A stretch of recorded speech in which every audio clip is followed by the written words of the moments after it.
Lev Velázquez, que ya se encuentra con nosotras y nosotros y que le agradecemos. Él es articulista de la jornada, profesor de la CENTE y fue además hace 2 años ex coordinador estatal de educación y cultura de la CENTE allí en el estado de Michoacán. Lev Velázquez, muy buenos días, bienvenido. Muchas gracias, buenos días, Ernesto, buenos días, ¿cómo están, compañera? Muy buenos días, Lep. Muchísimas gracias por acompañarnos. Pues acabamos de escuchar esta mañana a la presidenta pues hacer este anuncio desde Palacio Nacional. Ayer ya lo conocimos a través de medios de comunicación y de este informe que también estábamos aquí compartiendo en un video. ¿Qué decir? ¿Qué ocurrió en esta reunión? ¿Cómo fue esta decisión? Ustedes estaban demandando que esta ley fuera detenida y finalmente pues la presidenta ya nos contará usted, pero así lo ha narrado parte de la prensa, delante de ustedes habló directamente a la Cámara de Diputados y pidió al presidente de este Congreso que se detuviera. ¿Qué nos puede decir que transcurrió en esta reunión, profesor Lev Velázquez? Bueno, primero para poder entender, yo hablo desde el profesorado de base y como opinador de algunos medios de comunicación y maestro de la CENTE. Es decir, no soy parte de la dirección nacional, ¿no? De la CENTE, soy profesor y estoy participando, por supuesto, de las movilizaciones. Lo que sucede ayer es que la presidenta retira una ley que nosotros le denominamos Ley del ISSSTE 2025, porque en esta, el 7 de febrero, perdón, retira una iniciativa que nosotros denominamos del ISSSTE 2025, porque el 7 de febrero presenta una propuesta que tiene una serie de adiciones a la ley del 2007 que básicamente se refiere a una modificación que tiene que ver con el Fondo de Vivienda o FOVISTE y que tiene que ver también con la parte de que crediticia y de algunos aspectos en tanto el servicio de salud. Sin embargo, en esta ley, lo que sucede es que la manera como proponen financiar estos elementos que intentan corregir parte de la crisis institucional que fue producto de la corrupción de los gobiernos anteriores, pues lo quisieron hacer cargando esta deuda al costo, digamos, al salario de los trabajadores, adicionando nuevos gravámenes a lo que llaman salario integrado, es decir, no solo al salario base de los trabajadores, sino al salario integrado. Ese fue el detonante que pues hizo que se saliera, digamos, a las calles de manera masiva de los sectores históricos de movilización social del magisterio, como es la CENTE a la que yo pertenezco, pero también otras organizaciones que surgieron de la emergencia, de la inconformidad de saber que nos querían cargar la deuda de crisis del Instituto de Seguridad Social al servicio de los trabajadores del Estado, pues al salario de los trabajadores, al salario de los trabajadores del Estado. Básicamente, esto es lo que se retira, lo que ya es público, ya es oficial. La presidenta de la República retira esto y presentan una serie de medidas administrativas, entre las cuales intentan corregir una serie de atropellos que había o que hay, que existen contra los que tienen créditos y que tienen deudas impagables. Y en estas mismas medidas administrativas, pues la posibilidad de que el FOBISTE la posibilidad de que el FOBISTE construya casas y no nada más otorgue créditos. Pero esto ya no sería a cargo de los trabajadores del Estado, ¿no? Esto ya sería con fondos, digamos, públicos, o con cargos adicionales a los trabajadores del Estado. Esto nos parece muy importante, nos parece que es un buen gesto.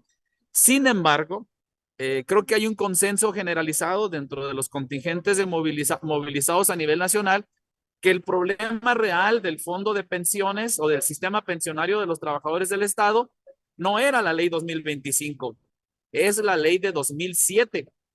En aquella ley lo que se hizo fue privatizar las pensiones, entregarlas al sector bancario y que desde ahí pudieran administrar las afores privadas los ahorros de los trabajadores. Con esto han obtenido una ganancia anual más o menos de unos 30,000 millones de pesos, ¿no? Mermando, digamos, también la percepción de los trabajadores jubilados. El otro asunto tiene que ver tiene que ver con la tabla de jubilación. Y en esta tabla de jubilación, si fuera mi caso, digamos, si yo me quisiera jubilar con esa tabla, tendría que trabajar 37 años y no 30 como era antes de la ley de 2007, ¿no? Y bueno, y lo otro es la UMA o la unidad de medida de actualización, que no se actualiza, valga la redundancia, al igual que los salarios mínimos, ¿no? Nosotros vemos que ha habido unos aumentos sustanciales a los salarios mínimos, pero no hacía la unidad de medida de actualización, que es en la que se calculan las pensiones. Esto significa que las pensiones se van precarizando cada vez más y no van a la par, digamos, de los aumentos o de los incrementos al salario mínimo. Este es el problema de fondo. Este es el problema de fondo. Y lo que presenta la presidenta ahí es que se congele la tabla de jubilación como va al corriente, digamos, al 2024, 2025. Esto no resuelve porque, insisto, en mi caso, si se congelara la tabla de jubilación, yo en vez de jubilarme a los 60 años, me estaría jubilando, perdón, en vez de jubilarme a los 37 años de servicio, me estaría jubilando a los 35. Y la demanda central de la coordinadora y de los contingentes movilizados es que se regrese a la jubilación por tiempo de servicio y no por años, ¿no? Que esto significa 27 años, 6 meses para las mujeres y 29 años, 6 meses para los hombres, 29 años, 6 meses para los hombres. Es decir, no hay una respuesta de fondo, sí hay una respuesta que me parece que puede resolver, digamos, lo que habían querido introducir, que no se logró en la iniciativa de ley, que no logra concretarse como una ley y retiran esta iniciativa, pero el problema de fondo sigue ahí, y creo que hay la decisión de la CENTE, ya lo anunció, de continuar con el plan de movilización en las 72 horas de paro, y lo mismo tenemos enterado de los demás contingentes que son de los movimientos emergentes, es decir, que no pertenecen a la CENTE, que surgieron justamente con el encono de esta ley. Ya, gracias, gracias, Lev Velázquez, profesor de la CENTE y articulista de la jornada. Hay varios planteamientos que hace la propia audiencia, Lev. Dice, por ejemplo, Víctor Manuel Velázquez Soriano. A mí lo que me preocupa es que la coordinadora y el sindicato prefirieron y condonación de los montos, que la quita y condonación de los montos excesivos de los créditos hipotecarios sea por vía del decreto y no por vía de ley. Dice Adriana Beatriz Flores Mendiola, me parece que salieron perjudicados los maestros porque perdieron muchos beneficios de la nueva ley del ISSSTE. Se le va a voltear el chirrión por apoyar absurdos, pues no sé a qué absurdo se refiere, pero esta señora, pero dice Cristina García, cumplo 65 años y para jubilarte y recibir una pensión en UMAS y no en pesos. Eh, pues bueno, son parte de los planteamientos y sabemos que siempre que la gente en estas históricas campañas de medios corporativos para tratar de desacreditar a la gente, pues colocan ahí algunos ángulos o temas que no necesariamente corresponden con los planteamientos de fondo que está haciendo la gente. Respondiéndole un poco a parte de la audiencia de esto que están señalando, Lep, ¿qué responderías?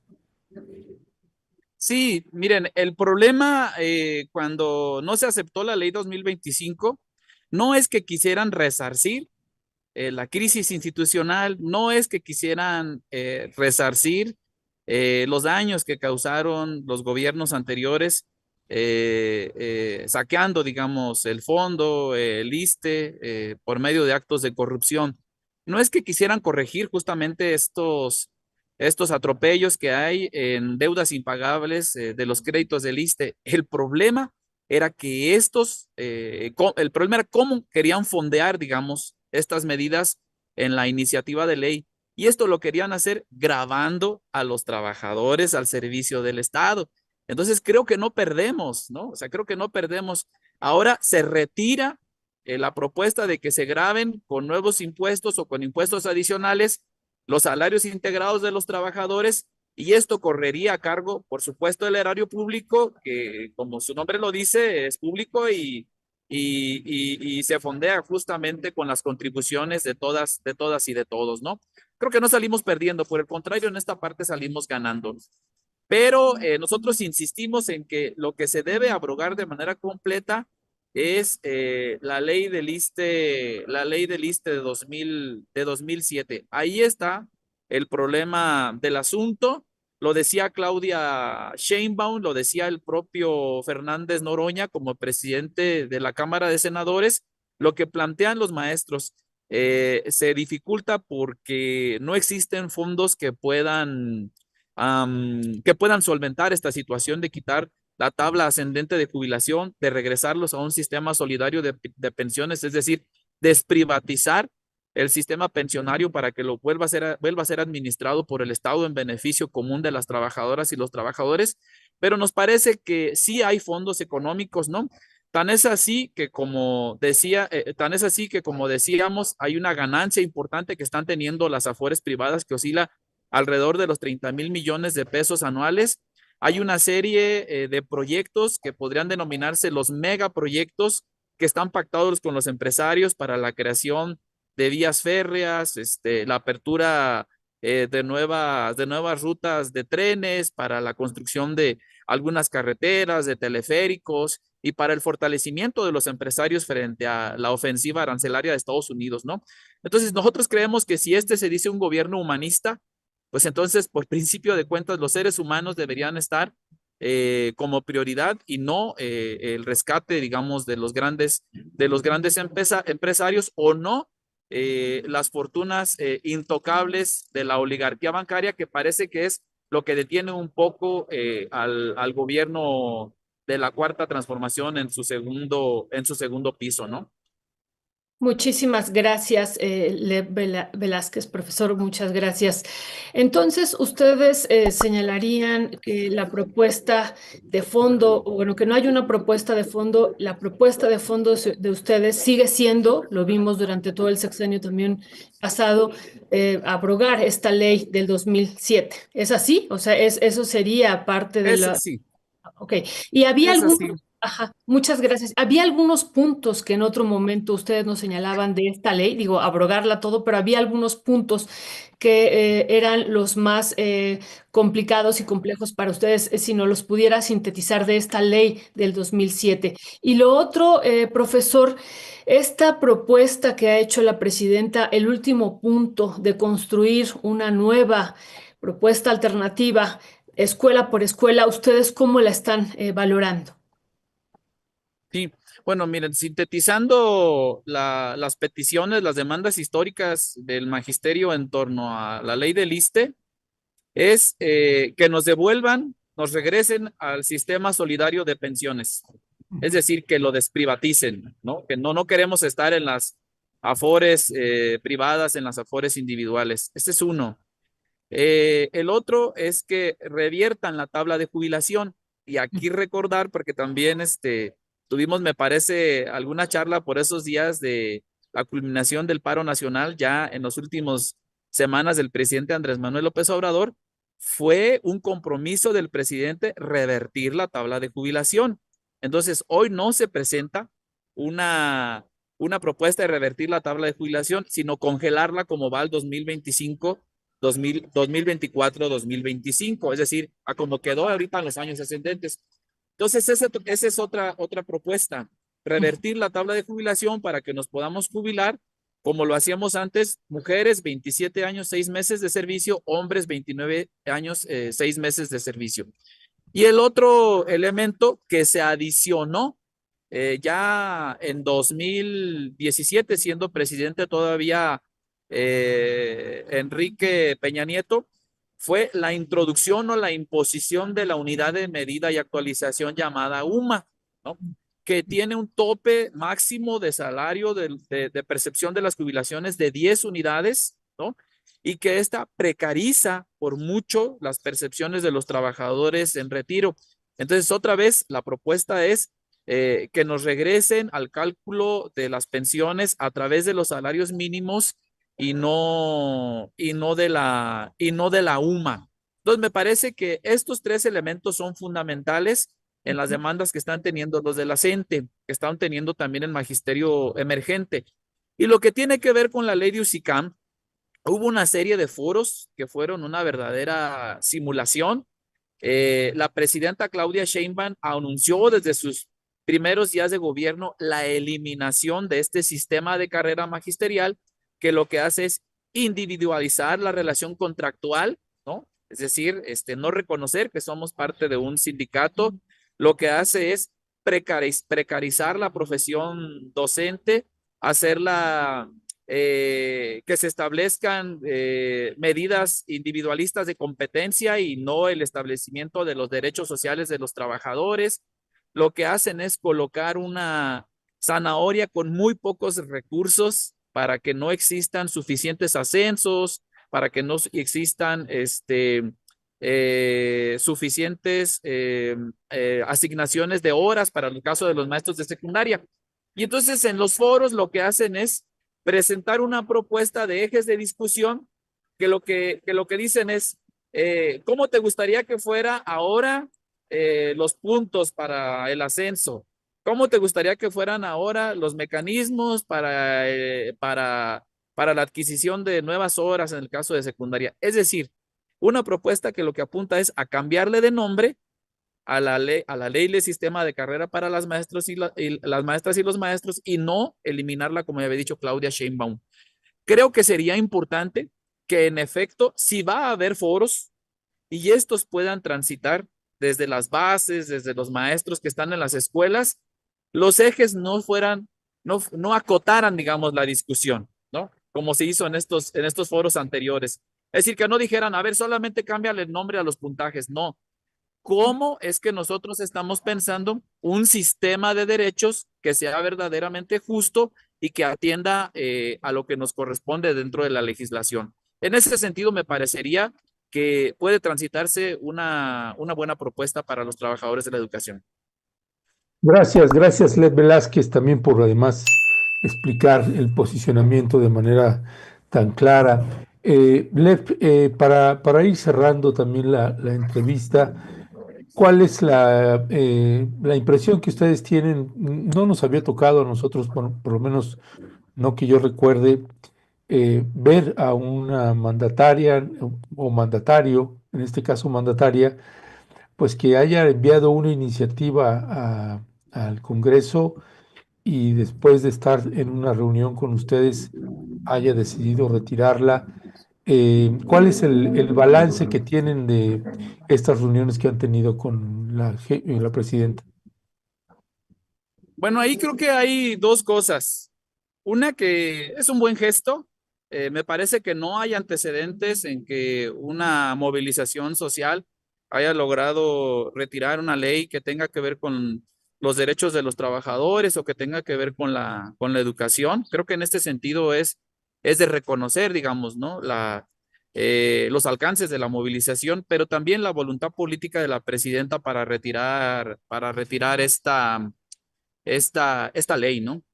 Pero lo otro preocupa porque si bien es cierto que hay una apertura al diálogo, este se transita o se traslada hasta el 7 de mayo.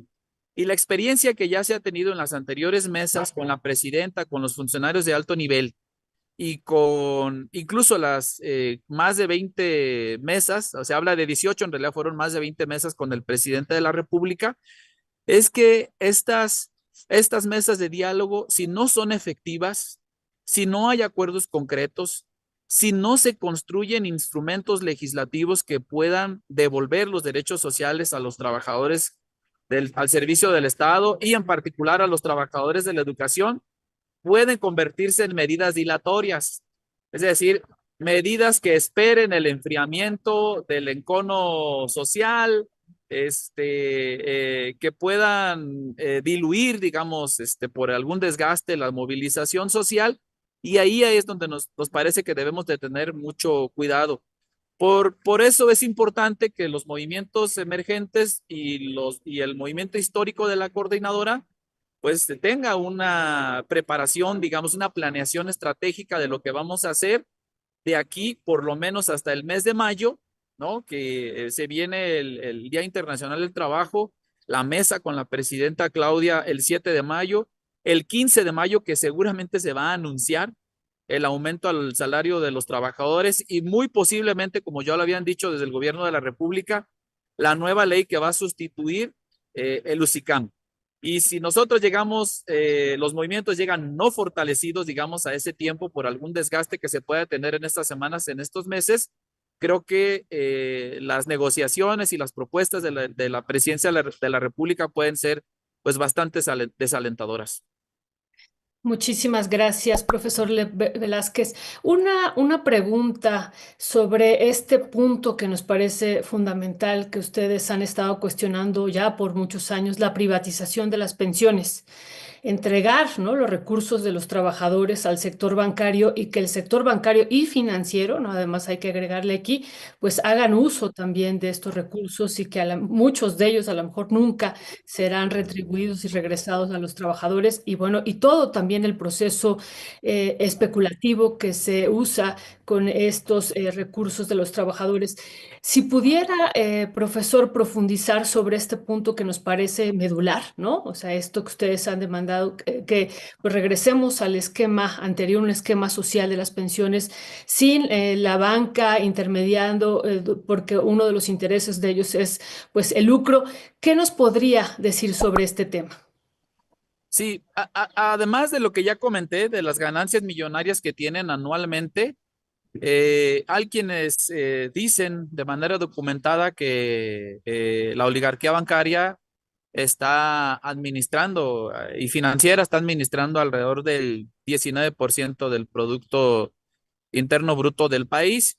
Y seguramente es cierto porque tanto el anterior presidente como la actual presidenta Claudia Sheinbaum, en las reuniones que han tenido con el sector bancario, han comentado públicamente que nunca habían ganado tanto dinero como lo han hecho en estos gobiernos. Y no es una situación de enorgullecer, justamente han ganado dinero a costa del dinero, a costa de los recursos de los trabajadores, ¿no? A costa de las comisiones que nos cobran a los trabajadores y a los derechohabientes, sí, a los que tenemos pues alguna cuenta bancaria, ¿no? Y yo creo que este sería un acto de justicia, ¿no? Que realmente colocaría al gobierno de la República en esta dimensión en la que se presentan como un gobierno que acabó con el neoliberalismo, ¿no? Porque el asunto de las pensiones es parte fundamental de las políticas neoliberales a nivel global, ¿no? Ya lo vimos en el caso de Argentina, cómo hay ese atentado contra los trabajadores en retiro al grado de la represión brutal, digamos, por medio del monopolio represivo del Estado. En este momento no hemos llegado a esa situación, pero sí al despojo del derecho de las personas a vivir con dignidad, ¿no? Lo otro es que pues nos preocupa que en esta precarización constante de las pensiones de los trabajadores en retiro intenten colocarnos, digamos, a todos en una pensión universal cada vez más baja, que me parece que como un adicional, digamos, a los trabajadores que se retiran, esto que se llama la pensión universal, a lo que ellos, a los logros o los derechos que tuvieron como trabajadores retirados, como un adicional nos parece bien, pero como una antesala de lo que podría ser una pensión igual para todas y para todos, como una pensión mínima, me parece que sería un atentado a los derechos y las conquistas históricas de los trabajadores, ¿no?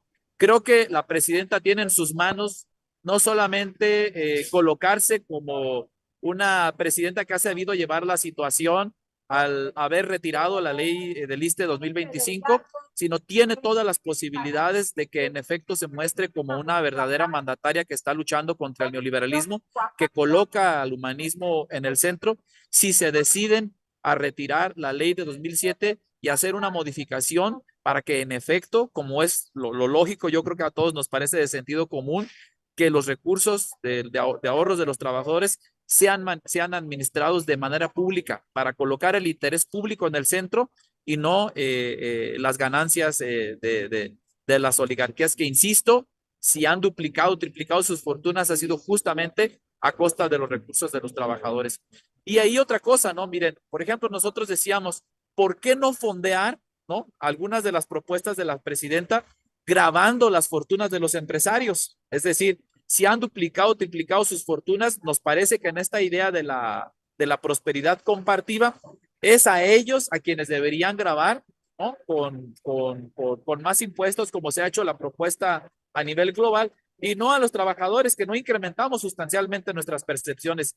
Es decir, yo no gano el doble o el triple que el año pasado, o el doble o el triple que el sexenio anterior, no. Pero el caso de los empresarios es distinto, ¿no? A mí me parece que si de verdad se quiere una prosperidad compartida, se tiene que pensar en cómo grabar a los empresarios para que en efecto se puedan distribuir los recursos económicos de manera beneficiosa para la población. Pues Led Velázquez, profesor de la CENTE, articulista de la jornada, pues siempre, siempre gracias por tomarnos la llamada. Les mandamos un fuerte y fraterno abrazo y pues estaremos dándole seguimiento a ver cuáles son los progresos y ahí los estaremos visitando en el Zócalo. ¿Todavía se van a quedar ahí unos días? Sí, sí, sí, apenas está por iniciar la marcha. Me tuve que alejar un poco porque se bloquea el internet cuando Sí. habemos bastantes concentrados, por eso Ujú. no pude entrar a tiempo, pero ya de aquí nos vamos rumbo al Zócalo, ya se instaló el plantón, va a ser por lo pronto un plantón de estos 3 días en el paro, en el marco del paro de 72 horas. Es muy posible que se plantee hacer un paro nacional para el mes de mayo, nosotros estaríamos de acuerdo con eso. Ok, muchísimas gracias. Perdón, nada más una cuestión. Entonces, el paro de 72 horas ya inició y estará transcurriendo en estos 3 días, ¿verdad? En efecto, así fue como se anunció por parte de la CENTE, las acciones continúa el paro de 72 horas, Muchas Gracias, el gracias, plantón. gracias, Led. Un fuerte abrazo y seguimos al habla. Muchas gracias a ustedes, y a la audiencia por habernos tolerado aquí un ratito. fuerte Gracias. abrazo, muchas gracias. Hasta luego. Gracias.